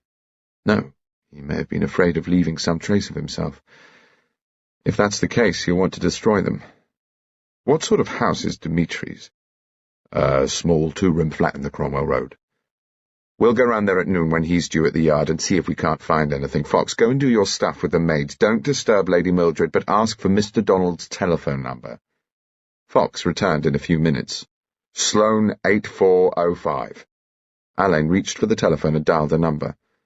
I want you to trace Sloane 8405 at once, please. I'll hang on. He waited. What? Said Alleyn suddenly. Yes, thank you. Goodbye. He put back the receiver. Mr. Donald Potter's telephone number is that of Captain Maurice Withers, Sling Street, Chelsea. Captain Maurice Withers appears in Lord Robert's notes. He was at the cocktail party at Mrs. Halkett Hackett's. He was at the concert when Dmitri took her bag. Now look at this. Alleyn took a checkbook from the desk and handed it to Fox. Look at the heel of the book. Turn up June 8th last Saturday. Fox found it. £50. M. Withers. D. Shackleton House, Leatherhead. Fox returned to Lord Robert's notes. What Sissy says about Captain Withers being mixed up in a drug affair in 1924. It was rather in my salad days at the yard, Fox, but I remember. The Bouchier-Watson lot had their headquarters at Marseille and Port Said, but they operated all over the shop, heroin mostly. The FO took a hand. Bunchy was there and helped us enormously. Captain Withers was undoubtedly up to his nasty neck in it, but we never quite got enough to pull him in. And young Donald's flown to him for sanctuary. Besotted young ninny. The door was suddenly flung open and Donald walked into the room. His eyes were bloodshot and his face pallid. "Where's my mother?" Alleyn said. "Agatha Troy's looking after her. I want to speak to you." "I want to see my mother." "You'll have to wait," said Alleyn. Donald Potter sat on a chair facing the window. Alleyn was at Lord Robert's desk. Fox sat in the window, his notebook on his knee. "When did you last speak to your uncle?" "About 10 days ago." "When did you leave this house?" "The same day," said Donald breathlessly. "What was the trouble, your debts?" "Yes." "Did he pay them?" "Yes." "Then why did you quarrel?" "He wanted me to go to Edinburgh to take my medical. I wanted to go to Thomas's." "Did you know you were acquainted with Captain Maurice Withers?" Donald darted a glance of profound astonishment at Alleyn. "He knew I was friendly with Withers, yes." "Did he object to this friendship?" "He did say something, now I come to think about it." Alleyn brought his hand down sharply on Lord Robert's cheque-book. "Then I take it you have forgotten a certain cheque for £50. A dull flush mounted to the roots of Donald's hair. "No," he said. "I remember." "Did he pay this amount to Withers on your behalf?" "Yes." "Why were you in debt to Withers? Was it a bet?" "Yes." "Horses?" "Yes," said Donald quickly. "There's something else," said Alleyn. "Donald, how else did you lose money to Captain Withers?" Donald knit his brows. "I don't know what to do," he said naively. "You have made some promise to Withers. Is that it?" "Yes." "The young men of your generation are rather bewildering. I swear I would never have been taken in by a flashy gentleman with no occupation, unless running an illicit hole-and-corner casino may be called an occupation." "I never mentioned roulette," said Donald in a hurry. "It is indeed a shame to take your money," rejoined Alleyn. Fox gave a curious little cough and turned a page of his notebook. "Very well," said Alleyn. "When did you hear of this tragedy?" "This morning, when the sporting edition came in." "Why were you so long coming here?" "I wasn't dressed, and though you may not believe it, I got a great shock when I heard of my uncle's death." "No doubt. So did your mother. I wonder she didn't ring you up." "The telephone's disconnected," said Donald. "I forgot to pay the bloody bill. Wits left it to me. I rang her from a call box." "I see. Fox, ask one of our men to go and tell Captain Withers I shall call on him in a few minutes and will be obliged if he remains indoors." "Very good, Mr. Alleyn," said Fox, and went out, coming back shortly. "Now then," Alleyn continued, I understand you were among the last to leave Marsden House this morning. I want you to tell me exactly what happened just before you left. I was with Bridget O'Brien. Uncle Bunch was there in the hall. Did you speak to him? No. I wish to God I had. I think I heard him asking people if they'd seen Mrs. Halkett Hackett. Captain Withers was not at the ball? Yes, but he'd gone. Wits was going on somewhere. He had a date. Do you know where he went and with whom? No. When you left Marsden House, what did you do? Some people were waiting outside for a taxi, asked me to go on with them to the sauce boat, but I didn't want to. I walked to the corner to look for a taxi. There wasn't one, so I walked. I was thinking about Bridget, and Uncle Bunch, and everything. Presently I was on the King's Road, so I just walked home. Did you meet anyone? I didn't notice. What time did you get home? I didn't notice. Alleyn looked gravely at him. I want you, please, to try very hard to remember if you met anybody on that walk, particularly just after you left Marsden House. If you are innocent, you are in no danger unless you prevaricate or shift ground, particularly in matters relating to your acquaintance with Captain Withers. You can't suspect Withers. It's got nothing to do with him. In that case, he has nothing to fear. On that account, of course he hasn't. I mean... Oh, hell. Where were you when you lost this money to him? In a private house somewhere near Leatherhead. Shackleton House, it's called. Was it his house? Ask him. Why do you badger me with all of this? I can't stand any more. Let me out of this. You may go, certainly. There will be a statement for you to sign later on. Donald got up and faced Alleyn. I'm as anxious as you, he said, that the man should be caught. Naturally. I'm as anxious as anybody. Good, said Alleyn. Donald's face was puckered into the sort of grimace a small boy makes when he's trying not to cry. For some reason this gave him a strong look of his uncle. Alleyn took him roughly by the arm. There, he said, if you're innocent, you're safe. As for this other mess you've got yourself into, stick to the truth, and we'll do what we can for you. Now march. He turned Donald round, shoved him through the door, and slammed it behind him. Come on, Fox. Ring up the yard and tell them to look Withers up in the record. And if one of my men is free, send him straight off to Shackleton House, Leatherhead. The report on the post-mortem was ready. Fox took it down over the telephone, and he and Alleyn discussed it on their way to Sling Street. Dr. Curtis says there's no doubt that he was suffocated.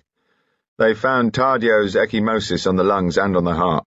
There were also signs of fatty degeneration in the heart. They seemed to think that that would make everything more rapid. Has Curtis any idea what was used? Possibly a plug of soft material introduced into the mouth and held over the nostrils. I found a trace of fine black woolen fluff in the mouth. The cloak? Looks like it. By the way, Fox, did you get a report from the PC in Belgrave Square last night? Yes. Nothing suspicious. The door of 110 was opened by Captain Withers himself. Alleyn and Fox found themselves in a mass-produced furnished sitting room. It smelt of hair-wash, cigars, and whiskey. On one wall hung a framed photograph of the sort advertised in magazines as artistic studio studies from the nude. On a table by the divan bed against the wall were 3 or 4 medical textbooks. Withers was the sort of man who breathes vulgarity. His neck was too thick, his fingers too flat and pale, and his hair shone too much, yet, in spite of these defects, he was a powerful animal. Alleyn, by contrast, looked fine-drawn, a cross between a monk and a grandee. The planes of his face and head were emphatically defined, and there was a certain austerity in the chilly blue of his eyes and in the blackness of his hair. Withers lit a cigarette, blew the smoke down his nose, and said, "What's it all about?" Fox produced his official notebook. "I want to ask you 1 or 2 questions about the early hours of this morning," Alleyn said. "When did you leave Marsden House?" "After the ball was over." "Did you leave alone?" "Yes." "Can you remember who was in the hall when you went away?" "Dan Davidson." "Is Sir Daniel Davidson a friend of yours?" "Not really, I just know him." "Did you notice Lord Robert in the hall as you left?" "Can't say I did." "Did you take a taxi?" "No. My car was parked in Belgrave Road." "Did you see any solitary man in evening dress as you walked to Belgrave Road?" I don't remember. It was misty. Where did you go in your car? To the Matador. The nightclub in Sampler Street.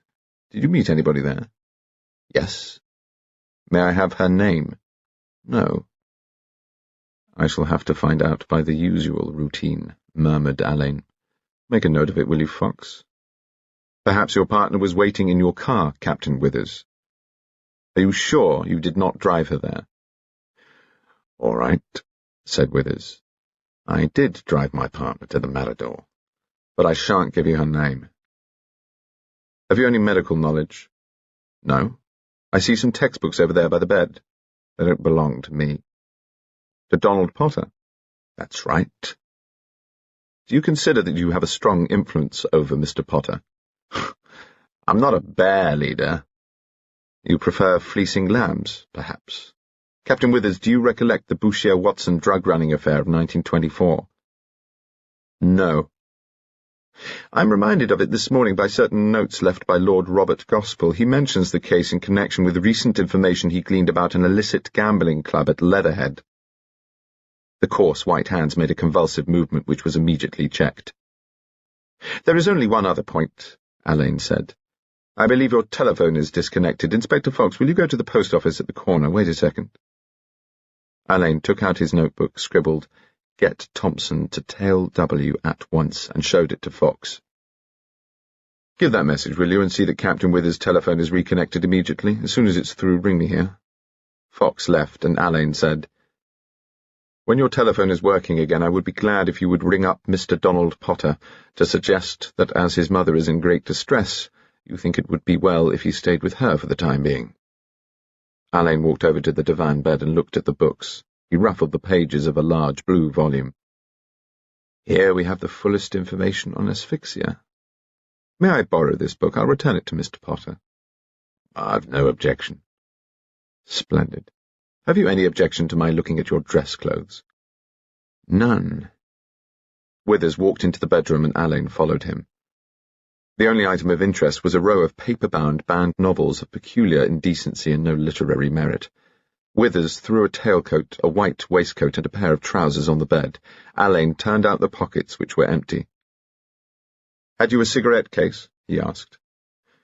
Yes. May I see it? It's in the next room. Withers went into the sitting room. Alleyn, with a cat-like swiftness, looked under the bed and in at a cupboard door. Withers produced a small flat silver case. The inside lid was inscribed, Morris from Estelle. Alleyn returned it and took another from his pocket. Will you look at this, please, and tell me if you've seen it before? Withers took it. It was a thin, smooth gold case, but with a small crest in one corner.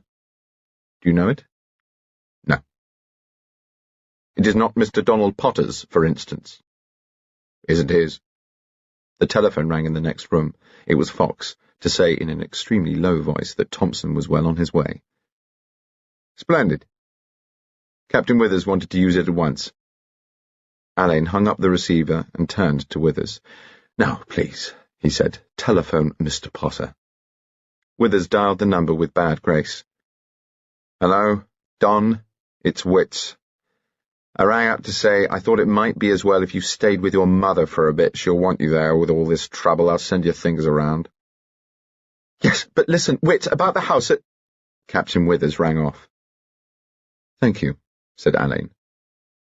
Can you remember what Lord Robert was saying on the telephone when you walked into the room at 1 o'clock this morning? I never heard him on any telephone. Were you on the top landing near the telephone room around about 1 o'clock? The devil should I know? I was up there quite a bit. Alone? No, I was there with Don sometime during the supper dances. We were in the first sitting-out room. Old Carados was up there then. Did you hear anyone using a telephone? Fancy I did. Ah, well. That's the best we can do for the moment, I suppose, said Alleyn. By the way, would you object to my searching these rooms just to clear your good name, you know? You can crawl over them with a microscope if you like. I see. Thank you very much. Some other time, perhaps. Good morning. Fox was waiting outside the post office. We'd better take a taxi to Dmitri's, Alleyn said. What time was he to be at the yard? Midday. It's 12:15. Come on. They got a taxi. How about Withers? Asked Fox. He's the right height to within an inch, but if he's got anything to hide, it's at the house at Leatherhead. I've got his nasty flat prints on my own cigarette case. We'll see if he's handled Donald Potter's book on medical jurisprudence, particularly the sections that deal with suffocation and asphyxia.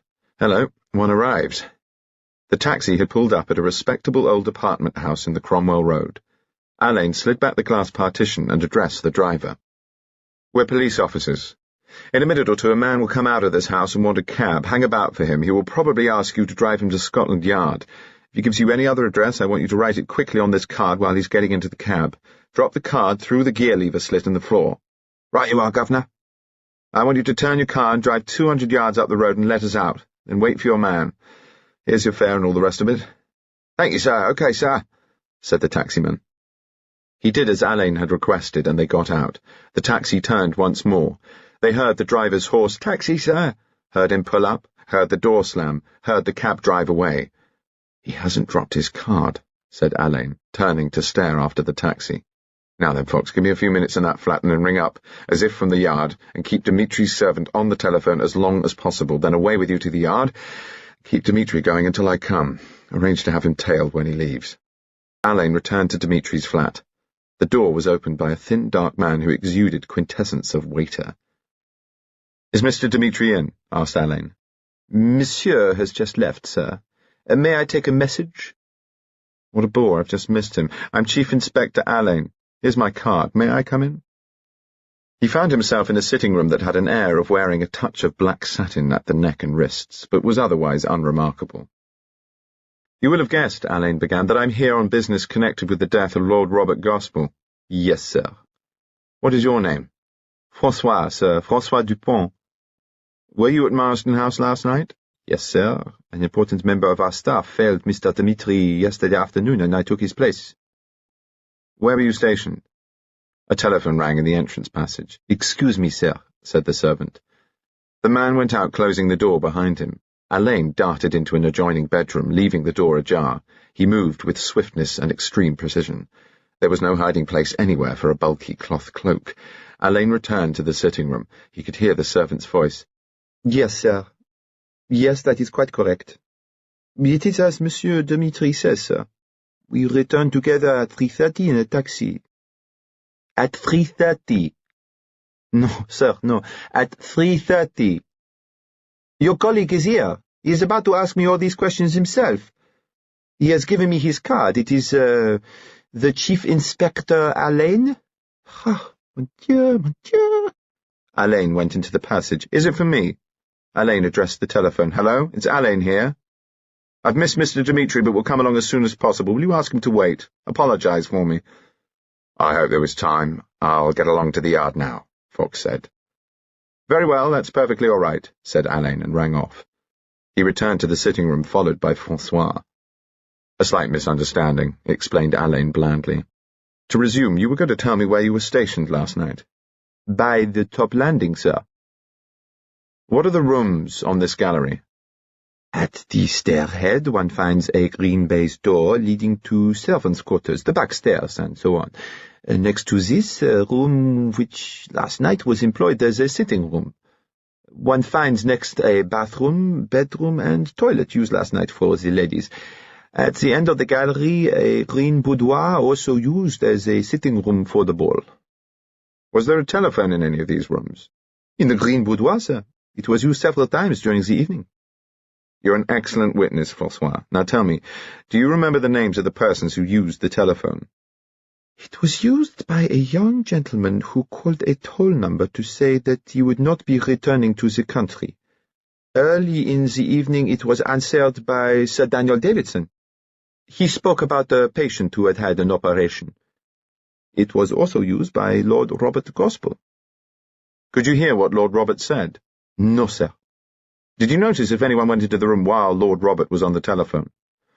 "No, sir. Immediately after Lord Robert entered this room, Sir Herbert Carrados came out of the other sitting room and spoke to me about the lack of matches. I fetched some more from downstairs, and when I returned, the telephone room was empty." Alleyn sighed. "Now, François, who was in the other sitting room, And who was on the landing before Lord Robert telephoned? Can you remember? There were two gentlemen. One of them asked me to fetch 2 whiskies and sodas, and I obtained their drinks using the backstairs. When I returned, Lord Robert Gospell had just come up the stairs, and when they saw him, these 2 gentlemen moved into the first sitting room. Do you mean that they seemed to avoid him? I received that impression, sir. Can you describe them? One, sir, was a man perhaps 50 years of age, a big man with a red face and thick neck. The other was a young gentleman, dark, rather nervous. He danced repeatedly with Miss Bridget O'Brien. Any others? The little mademoiselle, the secretary, who was known to few, retired often to the gallery. Sir Daniel Davidson, the physician, came upstairs. That was before Lord Robert appeared. It was for Lady Carrados he inquired, but she had gone downstairs. I told Sir Daniel this, and he returned downstairs. Now, for the rest of the evening, did you see Lord Robert again? No, sir. I remained on the top landing until the guests had gone. I then took a tray to Monsieur in the butler's pantry. Was this long after the last guest had left? No, sir. I fancy there may have been 1 or 2 left in the hall. Monsieur was in the buffet when I came down. Was Sir Herbert Carrados in the buffet? He left as I entered. When did you go home? At 3:30 with Monsieur. Right. I think that is all. You've been very helpful and obliging. Francois took his tip with a waiter's grace and showed Alleyn out. In his room at the Yard, Alleyn smiled pleasantly at Dmitri and thought, not a good head. Everything's a bit too narrow. No fool, though. We're anxious to get a little information about a small green boudoir on the top gallery at Marsden House. It has a telephone in it. Did you at any time visit this room? Repeatedly. I inspect all the rooms continually. The time in which we are interested is about 1 o'clock this morning. Dmitri removed his rimless eyeglass and began to turn it between the fingers and thumb of his left hand. I learnt that about this time you returned Lady Carrados's bag to her. Dmitri suddenly put his hands in his pockets, the left hand still busy with the eyeglass. That is correct. The bag was in the room you mentioned. Anybody there? My servant, Francois. I trust there was nothing missing from this bag? Asked Dmitri. Her ladyship, said Alleyn, has made no complaint. The point is this. At 1 o'clock, Lord Robert telephoned from this little green room. My informant tells me that you were on the landing. Your informant is misinformed. I did not see Lord Robert on this gallery. I did not notice him until he was leaving. He inquired if I had seen Mrs. Halkett Hackett. I informed his lordship that she had left. I then went to the buffet on the ground floor. I remained there for a time, speaking to Sir Herbert Carrados. Alleyn took a piece of paper from his pocketbook and handed it to Dmitri. This is the order of departure amongst the last guests. Would you mind glancing at it? Dmitri surveyed the list. It is correct as far as I can remember up to the time I left the hall. I believe you saw the encounter at the foot of the stairs between Lord Robert and his nephew, Mr. Donald Potter. It was scarcely an encounter. They did not speak. Did you get the impression that they avoided each other? Yes. I believe you attended the Bach recital in the Constant Street Hall on the 3rd of June. Did you happen to notice Lord Robert at this concert? I think I do remember his lordship was present. I pay little attention to externals when I listen to beautiful music. Did you return her bag to Mrs. Halkett Hackett? Dmitri gave a sharp cry, drew his left hand out of his pocket and stared at his fingers. 3 drops of blood fell from them. Blood on your hand, Mr. Dmitri, said Alleyn. I have broken my glass. He wrapped his fine silk handkerchief around his fingers and nursed them in his right hand. He was white to the lips. The sight of blood, he said, affects me unpleasantly. I must ask you to excuse me. When you have answered my last question, did you ever return Mrs. Halkett Hackett's bag? I do not understand you. We spoke of Lady Carrados's bag. We speak now of Mrs. Halkett Hackett's bag, which you took from the sofa at the Sermione concert. Do you deny that you took it? I shall answer no more questions without the advice of my solicitor. That is final. He rose to his feet. So did Alleyn and Fox. Very well, said Alleyn. I shall have to see you again, Mr. Dmitri, and again, and I dare say again. Fox, will you show Mr. Dmitri down? When the door had closed, Alleyn spoke into his telephone. My man is leaving. He'll probably take a taxi. Who's tailing him? Anderson. Ask him to report when he gets a chance, but not to take too big a chance. It's important. Fox came in grinning. He's shaken up a fair treat to see, Mr. Alleyn. I've a strong feeling, Fox, that Dmitri is not working this blackmail game on his own. What's the time? 1 o'clock. I'm due at Sir Daniel's at 2. I'll have to see the AC before then. They arrived at St. Luke's Chambers, Harley Street at 2 precisely. Davidson came forward and shook hands. "It's very good of you to come to me," he said. "Do sit down." They sat down. Alleyn glanced round, a beautiful and expensive room crying in devious tones of the gratitude of wealthy patients. "You very kindly rang up to say you might be able to help us," he said. "Yes," said Davidson, "I did. I find myself in the unenviable position of being one of the last people to see Lord Robert." "When did you see him?" "In the hall, just before I left. I suppose it is a case of homicide." "Seems to be no doubt at all.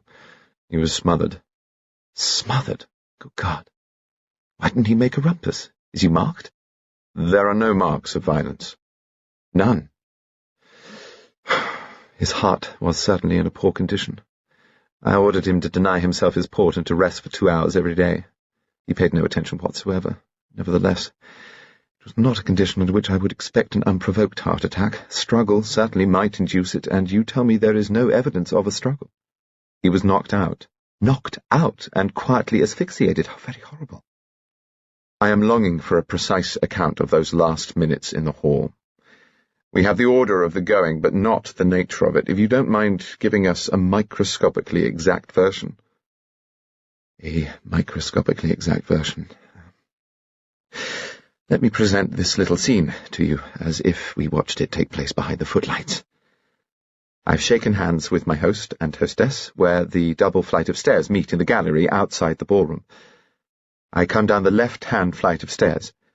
In the hall are scattered groups of people. I notice an old lady whom I wish to avoid. I dart into the men's cloakroom. The only other men in the cloakroom are obviously engaged in an extremely private conversation." "Who are they?" asked Alleyn. "Captain Withers, and that pleasant youth, Donald Potter. In sheer decency, I am forced to leave. Lucy Lorimer. Tiens, there I go." "It's all right," said Alleyn. "I know all about Lucy Lorimer." I pull up my scarf and lurk in the doorway, waiting for her to go. Dmitri stands at the foot of the stairs. A group of young people go out. Then Mrs. Halkett Hackett comes down and slips through the doors into the misty street. Somebody jostles me. It's Captain Withers, who's come out of the cloakroom. I turn to receive his apologies and find his attention is fixed on Lord Robert Gospell, who has begun to descend the stairs. Then he too thrusts his way through a party of chattering youngsters and goes out.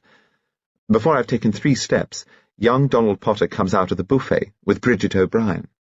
Donald Potter says what is no doubt a word of farewell to Bridget, and then he, too, goes out by the front entrance. Without speaking to his uncle? Yes. And Lord Robert is asking in that very penetrating voice of his if Dmitri has seen Mrs. Halkett Hackett, the last thing I see or hear before the doors close behind me. "That was a very vivid little scene," said Alleyn. "When you got outside the house, did you see any of the others, or had they all gone?" "The party of young people came out as I did. To my horror, I saw a Rolls-Royce on the other side of the road. The window was down, and there was Lucy Lorimer. 'Sir Daniel, nothing for it but to cross the road. Sir Daniel, I've waited for you. Something most important. I shall drive you home, and on the way I can tell you.' I think furiously, and by the time I reach her window I am prepared. 'Lady Lorimer, forgive me, not a moment to spare. The Prime Minister, a sudden indisposition.' And while she still gapes, I turn and bolt like a rabbit into the mist." For the first time since the tragedy, Alleyn laughed. Davidson went on. "I ran," pursued by that voice, offering, no doubt, to drive me like the wind to Downing Street. Mercifully, the mist thickened. I shrank into the shadows. The Rolls-Royce passed. I crept out. At last, a taxi. It was coming behind me. Then voices, but indistinguishable. The taxi stopped, came on towards me, engaged. I walked on. I walked from Belgrave Square to Cadogan Gardens, and I assure you, my dear Mr. Alleyn, I felt like a middle-aged harlequin in search of adventure. Which way did you turn when you fled from Lady Lorimer?" "To my right." "How far had you run when you heard the taxi?" "Perhaps 400 yards." You tell us you heard voices. Did you recognize them? I thought at first that one was a woman's voice, and then I thought it was a man's. It was a high-pitched voice. And the other? Definitely a man's. Sir Daniel, did you happen to see the caterer, Dmitri, return her bag to Lady Carados? I don't think so. I noticed that bag. It has a very lovely emerald and ruby clasp, an old Italian setting, and much too choice a piece to bedizen a bit of tinsel nonsense. But nowadays people have no sense of congruity in ornament. I saw in a room at Marsden House last night a Cellini medallion. And to what base use do you imagine it had been put? I've no idea, said Alleyn, smiling. It had been sunk in a machine-turned gold case with a diamond clasp, and it was surrounded with brilliants. This sacrilegious abortion was intended as a receptacle for cigarettes. Where was this horror? In an otherwise charming green sitting room on the top landing. When did you visit this room? It must have been about 11:30. I had an urgent case yesterday, and the assistant surgeon rang me up to report. You didn't go there again? No. Speaking of cigarettes, what sort of case did you carry last night? Davidson's eyes bored into his. Knocked out, you said. Yes, I see. On the temple. That's it, said Alleyn. Davidson pulled the flat silver case from his pocket. It was beautifully made with a sliding action and beveled edges. He handed it to Alleyn. One could strike a sharp blow with it? One could, said Alleyn. But it's got traces of plate powder in the tooling, and it's not the right kind, I fancy. Suppose the murderer had some slight knowledge of medicine and was aware of Lord Robert's condition. Would he be likely to realize how little time he needed? I should say that any first-year student would probably realize that a diseased heart would give out very rapidly under these conditions. A nurse would know. Indeed, I should have thought most laymen would think it probable. The actual time to within 2 or 3 minutes might not be appreciated. Yes, thank you. Alleyn got up. I think that's everything. We'll get out a statement for you to sign if you will. I know it's difficult for you to speak of your patients under these extremely disagreeable circumstances. We'll word the beastly document as discreetly as may be. I'm sure you will, Mr. Alleyn. They shook hands, and Fox and Alleyn went out. Where do we go now? Asked Fox. I think we'd better take a look at Marsden House. Alleyn and Fox stood in the green boudoir at Marsden House and looked at the telephone. He must have sat in this chair facing the door, said Alleyn. He wouldn't have seen anybody coming because of that very charming screen. Where's the offensive Cellini conversion, I wonder? Not here. Francois might have noticed it when he was doing the ashtrays. Better ask him. He rang Francois, who knew nothing of any stray cigarette case. Alleyn sighed. All right, our job is to find out if anyone else could have come upstairs, listened to the telephone, and gone down again while Francois was in the servants' quarters. Come on, Fox, let's prowl. The lavatory turned out to be a Victorian affair with a small anteroom and a general air of gloom. The inner door was half-panelled with clouded glass. Beyond it was a bedroom that had been used as a lady's cloakroom, and at the top of the stairs the second sitting-out room. Beside the door of this room was another green baize door leading to servants' quarters and back stairs. The other side of the gallery was open, and Alleyn leant on the balustrade and stared down into the hall 2 stories below. A good vantage spot, this, he said. We'll go down now. On the next landing was the ballroom. Alleyn and Fox hunted about but found nothing to help them and went down to the hall. They went into the buffet. Look, Fox. Here's a Sherlock Holmes touch. A cigar stump lying by a long trace of its own ash. And here's the gentleman's glass beside it, and here, on the floor, is the broken band. A Corona. Alleyn sniffed at the glass. Brandy. Fox, ring up Dmitri and find out if Carados drank brandy and smoked a cigar after the party, and you might ask if we can see the Carados family in about half an hour. Then see if General and Mrs. Halkett Hackett will see us in about 2 hours. Fox padded off, and Alleyn went through the second door of the buffet into a back passage. Here he found the butler's pantry. He rejoined Fox in the hall. Mr. Dmitri, said Fox, remembered giving Sir Herbert Carados brandy from a special bottle reserved for him. We better print the brandy glass, said Alleyn. How did you get on? The Halkett-Hacketts will see us any time this afternoon, and Sir Herbert will see us if we go round now.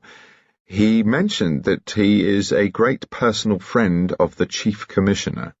Oh, Lord, Lord, huffing grandeur. Out with the best butter and lay it on in slabs. A footman showed Alleyn and Fox into a library.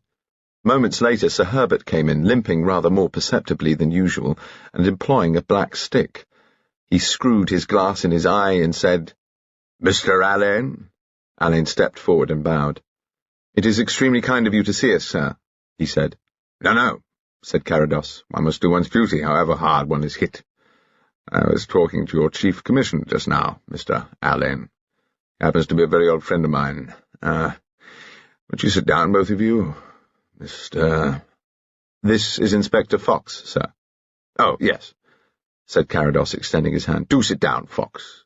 He turned again to Alleyn. Your mother sees quite a lot of my wife, I believe. She was at Marston House last night. Alleyn said, "We are very sorry indeed, sir, to bother you after what has happened. I will be as quick as I can. I wanted first of all to ask you if you spoke to Lord Robert last night. I thought that if there was anything at all unusual in his manner, it would not escape your notice, as it would the notice of, I am afraid, the majority of people." Carados looked slightly less huffy. As a soldier man, I've had to use my eyes a bit, and I think if there's anything wrong anywhere, I'm not likely to miss it. I spoke to Lord Robert Gospell once or twice last night, and he was perfectly normal. Alleyn fixed Carados with a reverent glare. "Sir Herbert," he said, "I'm going to do a very unconventional thing, and I hope you won't get me my dismissal, as I'm sure you very easily could. I'm going to take you wholly into our confidence." Up came his head. The knees were spread apart, the hands went involuntarily to the inside of the thighs. A wise son of empire sat confessed. "It would not be the first time," said Carados modestly, "that confidence has been reposed in me." "I'm sure it wouldn't. This is our difficulty. We have reason to believe that the key to this mystery lies in a single sentence spoken by Lord Robert on the telephone from Marston House. If we could get a true report of the conversation that Lord Robert held with an unknown person at 1 o'clock this morning, I believe we would have gone a long way towards making an arrest. I've spoken to the servant on duty on the top landing, and he fancies he can remember that you came upstairs around about that time." "By God, I should think the fellow did remember, confound his impudence. No matches in the sitting-out room at the head of the stairs, and the damn place smothered in ash. I sent him herring off with a flea in his ear." "Were you on the landing all this time, sir?" "Of course I wasn't. I was in and out of the blasted sitting room. I went upstairs about 5 to 1, walked into this room, and found it in the condition I've described. I would have looked at the other room, the one with the telephone, but I saw there was a couple sitting out in there, behaving, I may say, more like a footman and a housemaid than the sort of people one is accustomed to receive as one's guests. The man came sneaking out just as I was blasting this damned waiter fellow. Hung about the landing. Withers. Then the lady came out and scuttled into the cloakroom. Yes, by God, sir, and Robert Gospell came upstairs and went into the telephone room." Carados blew out his moustache triumphantly. "There you are," he said. "Into the room to telephone." "Splendid, sir. Now, may I just go over this? You came out of the first sitting room and spoke to the waiter. Captain Withers came out of the telephone room, followed in a moment by Mrs. Halkett-Hackett." "Here! I didn't mention the lady's name, Alleyn. By God, I hope I know my manners better than to use a lady's name out of turn." Alleyn achieved an expression of gentlemanly cunning. "I'm afraid, sir, I rather jumped to conclusions." "You mean it's common talk? Well. Sorry to hear that. Halkett-Hackett's a very old friend of mine. Sorry to hear that. Very sorry to hear it." Alleyn reflected acidly that Sir Herbert was enjoying himself thoroughly, and hurried on. At this moment, just as Mrs. Halkett-Hackett dives into the cloakroom, Lord Robert comes upstairs. What does Withers do? "Sheers off and comes sloping into the sitting-room after me. I had to make conversation with the fella. Young Potter was sulking in there, too." "Did you by any chance notice a Miss Harris while you were upstairs?" "Do you mean my wife's secretary? Yes. She bolted into the lavatory when I came up. Didn't see her come out." "I see. Perhaps I might have a word with her before I go." "Certainly." "Now," continued Alleyn, "about the end of the ball, we would like to trace Lord Robert's movements." "Well, My wife and I stood in the ballroom gallery saying goodbye to our guests. Lord Robert went downstairs into the cloakroom and out again wearing that extraordinary cloak of his. I came down, past him. I went into the buffet. Did you come out again before Lord Robert left? No. Carados returned for a moment to the stricken soldier-man. No. That was the last I shall ever see of Robert Gospell. Oh, well. I stayed in the buffet for some time. I smoked a cigar, had a peg of brandy, had a word with that fellow Dmitri, and then I went home. With Lady Carados and Miss O'Brien? What? No. I packed them off earlier. I wanted to have a look round, make sure everything was all right. Chauffeur came back for me. Anything else? If I might have a word with Lady Carados, sir? I don't think my wife can give you any information, Alleyn. She's absolutely prostrated. If I were to disturb her, which I have no intention of doing as she is asleep in bed, she would refuse, that's definite. The door opened and a footman came in. Her ladyship, sir, wishes me to say that if Mr. Alleyn has a few minutes to spare, she would be very pleased to see him. Lady Carados was in her boudoir, erect in a tall blue chair. She held out her hands when she saw Alleyn. Roderick, what do you want to ask me? The green sitting room with the telephone. We know that Bunchy used the telephone and are anxious to find out if he was overheard. Someone says you left your bag there, Evelyn, did you? Yes. Dmitri returned it to you? Yes. When was this? About 12:30 or 1:45. Not as late as 1 o'clock? No. Why are you so certain of this? Because, said Lady Carados, I was watching the time rather carefully. The door opened and Bridget came in. She looked as if she'd been crying. Oh, Donna, she said, I'm sorry, I didn't know. This is my girl, Roderick. Bridget, this is Sarah's uncle. How do you do? Said Bridget. The detective one. The detective one. Perhaps you could help us. We were talking about your mother's bag. The one she left upstairs and that I found. You returned the bag, did you? Yes, Bridget said, and it was simply squashed full of money. But why the bag? Does it fit somewhere frightfully subtle? Lady Carados said, Bridget, darling, I'm by way of talking privately to Mr. Alleyn. Oh, I'm sorry, I'll whiz off. Shall I see you again before you go, Mr. Alleyn? Please. Well, come along to the old nursery, I'll be there. Bridget went out and Lady Carados covered her face with her hands. Don't try to tell me, Evelyn, said Alleyn gently. I'll see if I can tell you. Listen. Someone has been blackmailing you. You've had letters written in script on Woolworth paper. One of them came on the morning Bunchy brought you flowers. Last night you left your bag in the green room because you had been told to leave it there. It contained the money the blackmailer demanded. Bridget returned your bag still full of notes while you were in the supper room with Bunchy.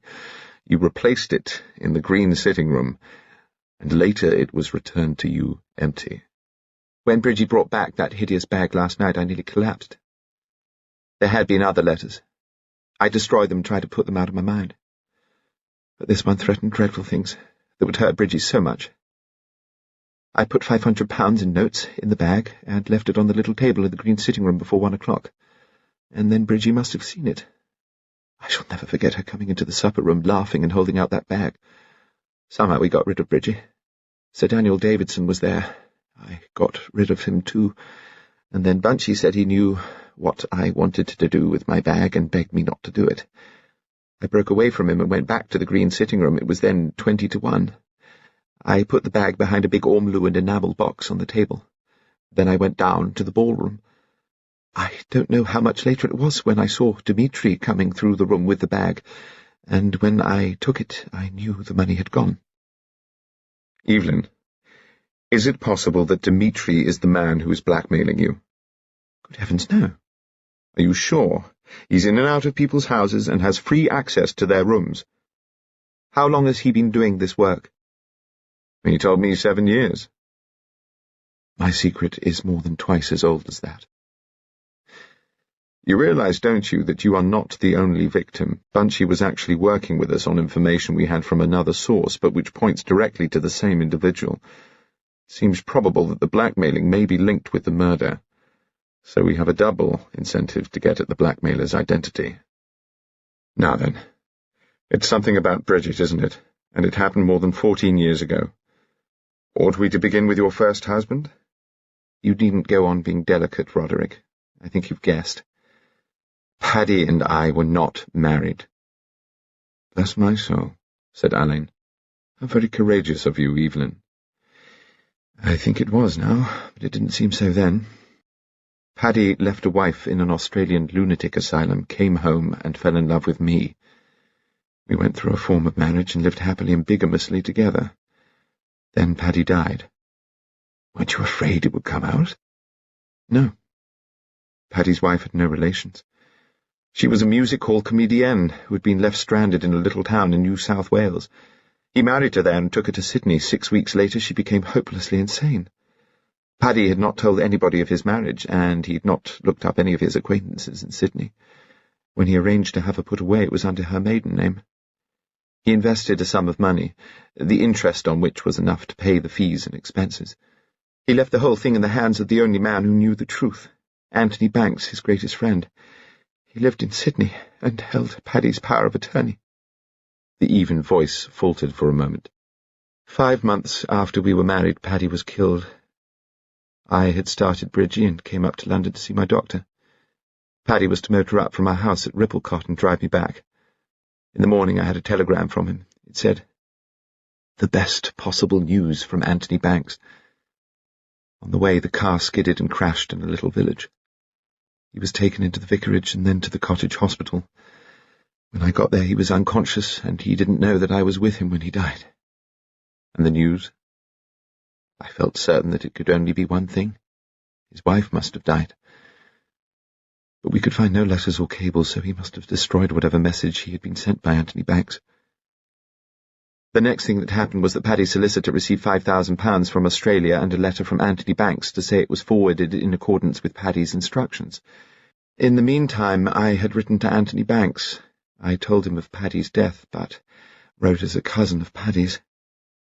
He replied saying nothing about Paddy's wife, but he did say that a letter from him must have reached Paddy just before he died, and that if it had been found he would like it to be destroyed unopened.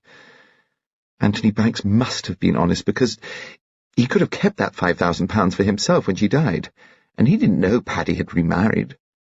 Do you remember the name of the people at the vicarage? I don't. And the cottage hospital? It was at Falconbridge in Buckinghamshire. Dr. Bletherley was an elderly man with a face like a sheep, and the nurses were charming. She looked steadily at Alleyn. "You can see now," she said, "why I would go almost to any length to keep this from Bridget." "Yes," said Alleyn. "I can see." Alleyn saw Bridget in her old nursery, which had been converted into a very human sitting room. "I want to talk to you about last night, if I may. You knew Lord Robert pretty well, didn't you?" "Yes. He was a great friend of Donna's." "I suppose you think I'm being hard and modern about him. I'd have been sorrier if it had happened longer ago. Doesn't mean I'm not sorry, I am. We all loved him. But I found out I didn't really know him well. He was harder than you'd ever believe. But I feel I'd give anything to be able to tell him I'm sorry." "Sorry for what?" "For not being nicer to him last night. I snubbed him because he was so beastly to his nephew, who happens to be rather a particular friend of mine." "Yes, I know about that. Don't you think it's possible that Donald was rather hard on his uncle?" "No, I don't.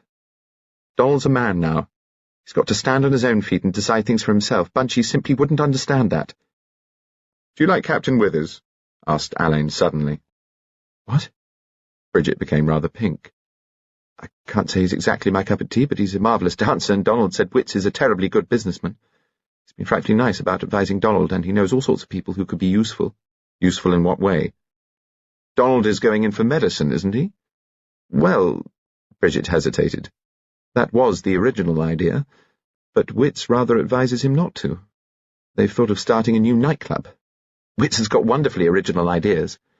"Yes, I can quite imagine it. He's doing quite well with the place at Leatherhead, isn't he? Why doesn't he take Donald in there?" Bridget looked surprised. "How did you know about that?" she asked. "Well, Donald says it's just a small men's club, more for fun than to make money." "Have you spoken to Donald since his uncle died?" Bridget clenched her hands and thumped them angrily on her knees. He rang me up. I just got to the telephone when Bart came in, took the receiver from me.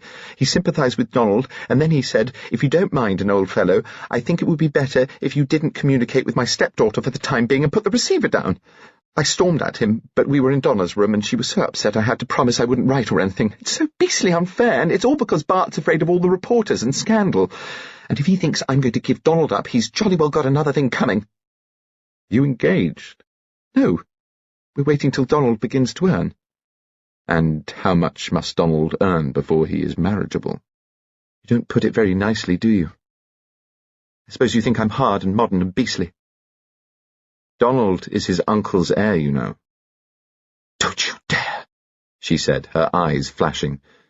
And don't you go putting ideas into people's heads by getting on the defensive before you've been given cause, said Alleyn, very firmly indeed. Now then, 3 or 4 official questions, if you please. Did you sit out in the green sitting room on the top gallery between 12 and 1? I was up there with Donald until after most people had gone into the supper room. We both came down together. That was when I returned her bag to Donna. Donna asked me to fetch her smelling salts. I ran upstairs to the ladies' cloakroom. Donna's maid Sophie was there. I got the smelling salts from Sophie, ran downstairs. I couldn't find Donna, but I ran into Bunchy, who said she was all right again. Did you go up to the green sitting room again? Donald and I went up towards the end of the party. Did you at any stage of the proceedings leave your cigarette case in that room? Bridget stared at him. I haven't got a cigarette case. I don't smoke. Do you know if anybody overheard Bunchy telephone from that room at about 1 o'clock? I haven't heard of it. Have you asked Miss Harris? She was on the top landing a good deal last night. I'll have a word with her. That's all then, he said. Thank you so much, Miss Bridget. You take care of your mother, who needs you rather badly just now. Encourage your young man to renew his studies, and if you can, wean him from Withers. Goodbye now. I'm off. Miss Harris was neither plain nor beautiful, short nor tall, dark nor fair. No wonder that few people had noticed her at Marston House. She was not in the least nervous. May we have your name and address? Certainly, Mr. Alleyn. Dorothea Violet Harris. Address, town or country? Both, please. Town, 57 Ebury Mews, SW. Country, the Rectory, Barbican Bramley, Bucks. Now, Miss Harris, I wonder if you can give me any help in this business. To his intense astonishment, Miss Harris opened her pad she had brought with her, and he could see a column of shorthand hieroglyphics. She cleared her throat. At about 12:30, she began, I met Lord Robert Gospell in the hall. I was speaking to Miss O'Brien. He asked me to dance with him later in the evening. I remained in the hall until 1:45. I happened to glance at my watch. I then went upstairs to top landing, remained there, and went down to ballroom landing before 1:30. Lord Robert Gospell then asked me to dance. We danced. 3 successive dances with repeats. Lord Robert introduced me to several of his friends, and then he took me into the buffet. We drank champagne. He then remembered that he had promised to dance with the Duchess of Dorminster. He took me to the ballroom and asked for the next Viennese waltz. Lord Robert danced with the Duchess, and then with Miss Agatha Troy, and then with 2 ladies whose names I do not know. The band played the Blue Danube. Lord Robert saw me. We danced together and revisited the buffet. I noticed the time. I had intended leaving much earlier and was surprised to find that it was nearly 3 o'clock, so I stayed till the end. She glanced up at Alleyn. Thank you, Miss Harris.